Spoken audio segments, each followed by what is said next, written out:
Hello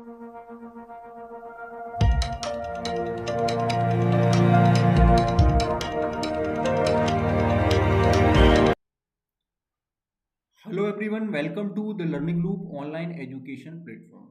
dear student, जैसा कि आपको पता है कि हम अपने 10th क्लास आईटी के पिछले 4 सालों के पेपर्स को सॉल्व कर रहे थे और आज हमारा जो है इसमें लास्ट लेक्चर है या लास्ट क्लास है ना। ठीक है, तो एक बार मैं आपको सारी चीज़ें रिपीट कर देता हूँ कि हमने अपने पिछले सेशंस में क्लासेस में कौन कौन सी चीज़ें कवर करी है ना।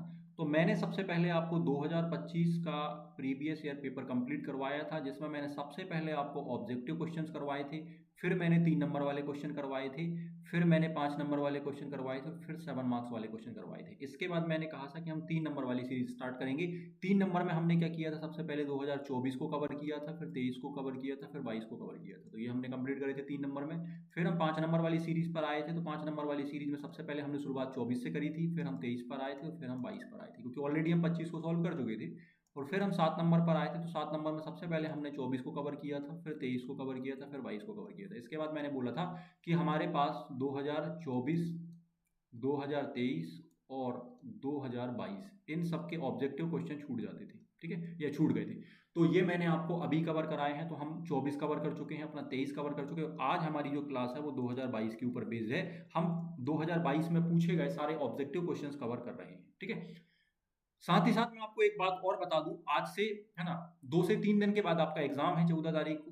ठीक है, तो एग्जाम में जाने के पहले कौन कौन सी सावधानियां रखना है और अपने हम ब्रेन को या अपने माइंड को कैसे सेट कर सकते हैं, एग्जाम में अच्छा कैसे परफॉर्मेंस कर सकते हैं, तो इसके लिए मैंने आपकी एक क्लास ली थी। ठीक है, ये जो है आपको ये प्लेलिस्ट में लेक्चर नंबर 9 पर ये क्लास मिल रही होगी, जिसमें आपको बताया गया है कि बोर्ड एग्जाम या परीक्षा हॉल में जाने के पहले एक दिन पहले हमें क्या करना है। ठीक है, और एक एग्जाम हॉल के अंदर हमें क्या करना है और एग्जाम हॉल से निकलने के बाद हमें किन बातों का या किन सावधानियों का ध्यान रखना है, कौन कौन सी चीजें करनी है, कौन सी चीजें नहीं करनी, किन से बचना है, ये सारी चीजें इस वीडियो के अंदर बताई गई हैं। तो ये आपको प्लेलिस्ट में मिल जाएगा वीडियो। ठीक है, साथ ही साथ मैं इस वीडियो के डिस्क्रिप्शन में भी इसको लिंक के माध्यम से आपको दे दूंगा, तो आप डायरेक्ट इस क्लास को देख सकते हैं और फायदा ले सकते हैं। ठीक है, चलिए तो हम आज की क्लास स्टार्ट करते हैं। ठीक है, सबसे पहले जैसा कि आपको पता है कि आपके जो एग्जाम पेपर है उस एग्जाम पेपर में स्टार्टिंग के जो 4 क्वेश्चंस होते हैं ये सारे ऑब्जेक्टिव क्वेश्चंस होते हैं, जिसमें आपसे विकल्प पूछे जाते हैं, खाली स्थान पूछे जाते हैं, सही जोड़ियां पूछी जाती हैं और ट्रू फॉल्स या सत्य सत्य पूछे जाते हैं। और ये टोटल आपके 20 नंबर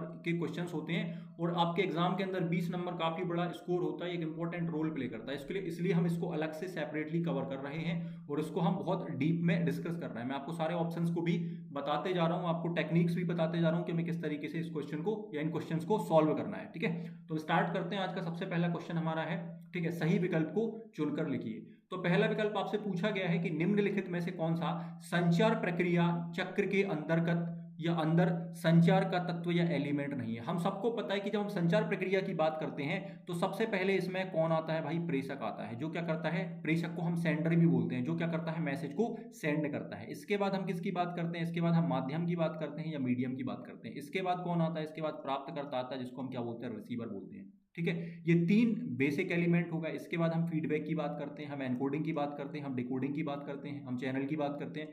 क्या इसमें हम अगर बात करें तो ये सारी चीजें इसमें आती हैं, बिल्कुल। चैनल इसके अंतर्गत आता है, प्राप्तकर्ता इसके अंतर्गत आता है, प्रेषक इसके अंतर्गत आता है, पर हमने कभी समय की बात नहीं करी, समय इसके अंतर्गत नहीं आता। तो आपके सवाल का आंसर क्या बन रहा होगा, समय बन रहा होगा। बहुत इजी क्वेश्चन है, कई बार एग्जाम्स में रिपीट हुआ है। ठीक है, आगे हम बात कर लेते हैं। अगला क्वेश्चन आपके सामने आता है, दृश्य संचार का उदाहरण क्या है। आप सबको पता है कि जब हम इमेजेस या प्रतिबिंब के माध्यम से क्या करते हैं, कम्युनिकेशन करते हैं या संचार करते हैं, तो ऐसे संचार को हम क्या कहते हैं, दृश्य संचार कहते हैं। ठीक है, क्या बोलते हैं, दृश्य संचार बोलते हैं, या इंग्लिश में इसको हम क्या बोलते हैं, विजुअल कम्युनिकेशन बोलते हैं। तो आपसे पूछा जा रहा है कि इसमें दृश्य संचार का उदाहरण कौन सा है। तो क्या समाचार पत्र इसका उदाहरण है, क्या रिपोर्ट इसका उदाहरण है, ठीक है, क्या टिप्पणियां इसका उदाहरण है ना। तो तीनों नहीं है ये, है ना। ठीक है, तीनों नहीं है ना। खतरे की चेतावनी जो है, क्या है, खतरे की चेतावनी हमारा आंसर हो। खतरे की चेतावनी आपने देखा होगा, कुछ इस तरीके से एक सिंबल बना होता है, ठीक है ना, और लिखा होता है खतरे की चेतावनी। ये नहीं भी लिखा होगा तो आप ये डायग्राम देख के समझ जाते हो कि भैया यहाँ पर क्या है, खतरा है। इस तरीके से क्या बना होता है, एक सिंबल इसका बना होता है। ठीक है, इसी को हम बोलते हैं खतरे की चेतावनी। ठीक है, ये क्या है भाई, विजुअल कम्युनिकेशन या दृश्य संचार का क्या है, उदाहरण है। ठीक है, चलिए आगे हम बढ़ते हैं। आगे आपसे पूछा गया कि निम्नलिखित में से कौन सा नोटपैड फाइल के लिए एक वैध या वैलिड एक्सटेंशन है। तो अभी थोड़ी देर पहले, है ना, या हमने शायद पिछले क्लास में ये क्वेश्चन पढ़ा था, वहां भी आपको ये क्वेश्चन देखने के लिए मिल रहा था कि नोटपैड फाइल का वैलिड एक्सटेंशन नेम क्या है ना। तो देखो जेपीजी जो है ये भाई किसका होता है, इमेज फाइल का होता है, तो ये हमारा आंसर नहीं होगा। डॉक्यूमेंट, है ना, हम डॉट डीओसी लिखते हैं, ये हमारा आंसर नहीं होगा। टेक्स्ट जो है ये हमारा आंसर नहीं होगा, तो हमारा आंसर क्या बनेगा, डॉट टी एक्स टी। क्या बनेगा, डॉट टी एक्स टी। ये क्या होता है, नोटपैड फाइल का वैध एक्सटेंशन या वैलिड एक्सटेंशन होता है, नोटपैड फाइल, है ना। इसको आप याद रखेंगे। एक्सटेंशन जो है वो सारे आपको याद रखने हैं, लिब्रे ऑफिस में जो भी एक्सटेंशन है उनको एक बार आप रिपीट कर लेना एग्जाम में जाने के पहले, यहाँ से एक क्वेश्चन आपको मिल सकता है, ठीक है। आगे हम देख लेते हैं फाइल को प्रिंट करने के लिए शॉर्टकट की क्या होती है ना। तो कंट्रोल प्लस एक्स से आपको पता है क्या होता है, फाइल को हम या डॉक्यूमेंट को क्या करते हैं, कट करते हैं, ठीक है। वी से क्या किया जाता है, वी से किसी डॉक्यूमेंट को या किसी ऑब्जेक्ट को पेस्ट किया जाता है, ठीक है ना। सी से क्या होता है, सी से हम कॉपी करते हैं। तो पी से क्या करते हैं, पी से हम प्रिंट करते हैं। तो सवाल का आंसर क्या होगा, कंट्रोल प्लस पी। आपसे यही तो पूछा जा रहा है कि प्रिंट करने की शॉर्टकट क्या है, तो कंट्रोल प्लस पी हो जाएगा। आगे आपसे पूछा गया कि डीबीएमएस का एक्चुअल नेम क्या है, डाटा और बुक्स मैनेजमेंट है क्या, तो नहीं है, ठीक है। डुप्लीकेट बुक्स मैनेजमेंट सिस्टम है, ये भी नहीं है, और इनमें से कोई नहीं, ये भी नहीं है। तो हमारा आंसर क्या बन जाएगा, डेटाबेस मैनेजमेंट सिस्टम। ये वर्ड हमने कई बार, है ना, पढ़ा हुआ है, कई बार इसके बारे में सुना है। इसको हम शॉर्ट में क्या बोलते हैं भाई, डीबीएमएस बोलते हैं, है ना, डीबीएमएस। इसका फुल फॉर्म क्या होता है, डेटाबेस मैनेजमेंट सिस्टम, है ना।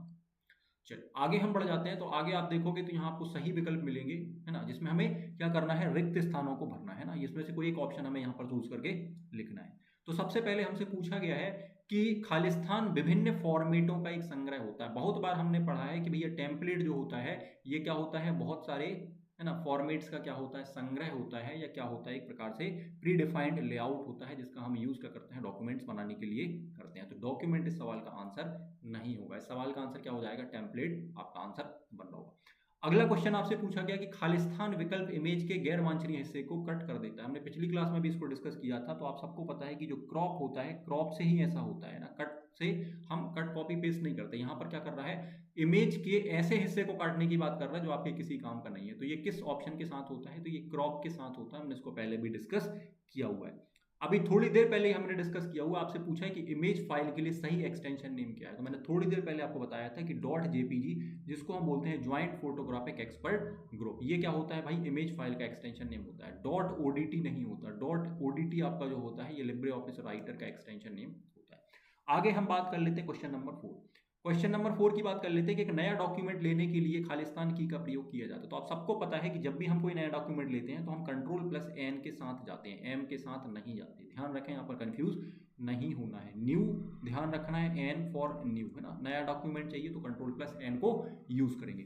फिर कह रहे हैं कि डॉक्यूमेंट में पेज नंबर खालिस्तान में लिखे जाते हैं, हेडर एरिया में लिखे जाते हैं या फुटर एरिया में लिखे जाते हैं। तो आप सबको पता है कि अगर हम एक पेज की या एक डॉक्यूमेंट की बात कर रहे हैं तो ऊपर वाला जो सेक्शन होता है, पेज की हम बात करते हैं, तो पेज में जो ऊपर वाला एरिया रहता है, ऊपर वाले एरिया को हम क्या बोलते हैं भाई, हेडर बोलते हैं। और नीचे वाले एरिया को हम क्या बोलते हैं, फुटर बोलते हैं। आप इस तरीके से भी याद रख सकते हो कि अगर हम सीधे खड़े हुए हैं तो हेड हमारा कहाँ होता है, ऊपर होता है ना। सर हमारा या हेड हमारा कहाँ होता है, ऊपर, तो ऊपर वाले एरिया को हेडर बोलते हैं। और फुट या पैर हमारे कहाँ होते हैं, नीचे होते हैं। तो नीचे वाले एरिया को हम क्या बोलते हैं, फुटर बोलते हैं। तो आप सबको पता है कि कोई किताब आप देखेंगे, कोई डॉक्यूमेंट देखेंगे तो हमेशा उसमें पेज नंबर कहाँ डाला जाता है, नीचे डाला जाता है। तो नीचे वाले एरिया को हम क्या बोलते हैं, फुटर बोलते हैं। तो सवाल का आंसर क्या बन रहा होगा, फुटर बन रहा होगा, हेडर नहीं बन रहा।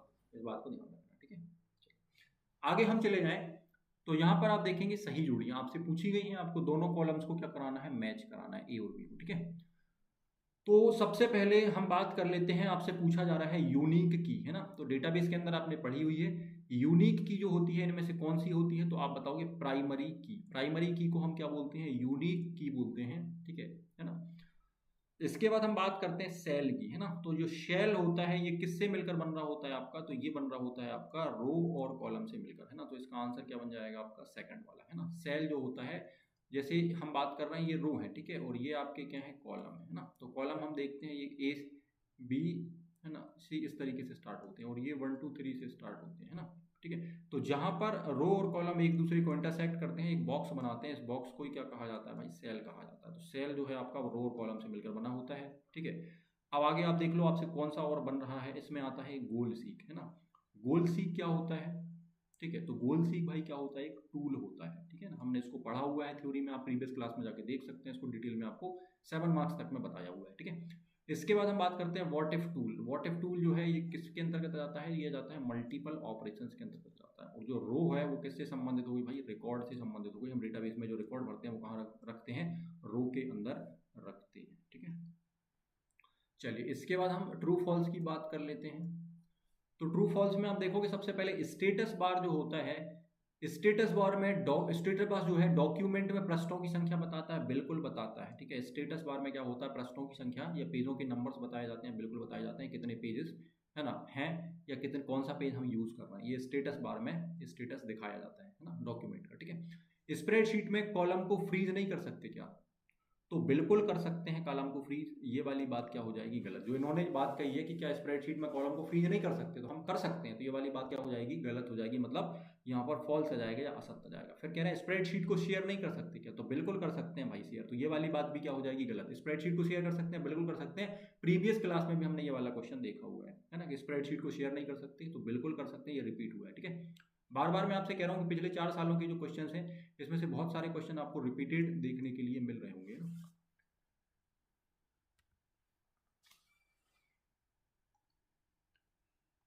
क्योंकि पहले भी ऐसा हुआ है कि कुछ क्वेश्चंस आप देखोगे तो रिपीट हुए हैं, मैक्सिमम क्वेश्चंस, है ना। तो ऐसा आगे भी चांसेस बन रहे हैं कि इसमें से क्वेश्चंस रिपीट हो, तो आप पेपर्स को बहुत ध्यान से, है ना, सॉल्व कर रहे हो और समझ रहे हो, ठीक है। आगे हम बात कर लेते हैं मैक्रो रिकॉर्डिंग को टूल विकल्प से इनेबल किया जा सकता है क्या, तो बिल्कुल किया जा सकता है, ऐसा पॉसिबल है, हमने पढ़ा हुआ है, ठीक है। डॉक्यूमेंट सेव करने के लिए कंट्रोल एस का यूज किया जाता है क्या, तो एक बार देख लें कि सेव की बात कर रहा है और यहाँ कंट्रोल एस लिखा है, बिल्कुल लिखा है, तो क्या ये वाली बात सही हो जाएगी, बिल्कुल सही हो जाएगी, ठीक है, ऐसा होता है, ठीक है। तो उम्मीद है आपको जो 22 का पेपर है वो ठीक तरीके से समझ में आया होगा। किसी प्रकार की समस्या के लिए आप कमेंट कर सकते हैं, ठीक है, या हमसे जो भी विकल्प उपलब्ध हैं उनके माध्यम से क्या कर सकते हैं, कम्युनिकेट कर सकते हैं, या अपनी समस्या या सुझाव बता सकते हैं, ठीक है। लास्ट में मैं यही कहना चाहूँगा कि जो भी अभी तक पेपर कंप्लीट हुए हैं इसकी कंप्लीट पीडीएफ आपको टेलीग्राम चैनल के ऊपर मिल रही होगी, तो आपको अगर इनकी पीडीएफ चाहिए है तो आप टेलीग्राम पर जाकर इसको डाउनलोड कर सकते हैं, ठीक है। आगे आने वाले सेशंस में हम कोशिश करेंगे, हमारा 10th का जो पिछले 4 साल के पेपर्स का हमने टारगेट लिया था, हम पिछले 4 साल के पेपर्स को कंप्लीट कर चुके हैं। आगे ये कोशिश रहेगी, ठीक है, कि हम 1 से 2 साल के जो 12th एग्जाम आपका आईटी का होता है, बोर्ड एग्जाम, उसकी हम कोशिश करेंगे कि उसके पेपर को भी हम लेकर आएँ और इसी तरीके से आपको सॉल्यूशन उपलब्ध कराएं या उन चीज़ों को समझाएं।